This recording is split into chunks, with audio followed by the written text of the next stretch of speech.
You're illegal.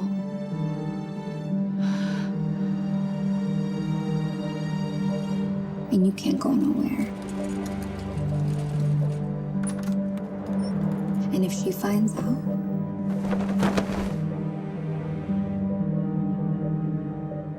I told you we should have hired her.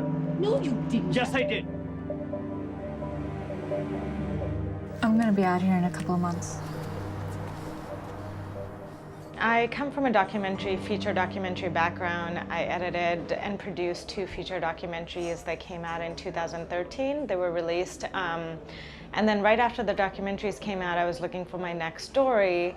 And I started to volunteer at the Asian Women's Center in New York. And they rehabilitate survivors of human trafficking, domestic violence, sexual assault. So as I was sort of training to be a volunteer, and as I started to volunteer at the shelters where these women are being rehabilitated, I just started to come across so many stories that were true.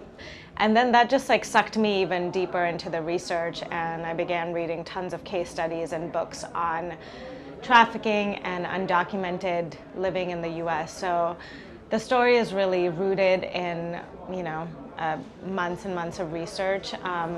But then I started to sort of create a fictional narrative within it. I wanted a really strong female character who could take the audience on a journey and, have the audience really empathize with her. I wanted a character to be empathetic. So I took all that research, but then started to find a narrative thread that could just feel like a story that we're all a part of. I met my DOP through a bunch of directors that I knew and he had worked with, and in fact I had sort of like watched his work for a little while. He was on my list of people to approach, and I sent him the project, I sent him the idea, and he was immediately, Shane was immediately really excited about the idea, and that was huge, to bring on someone who just had so much passion for the story, and just an immediate connection grew.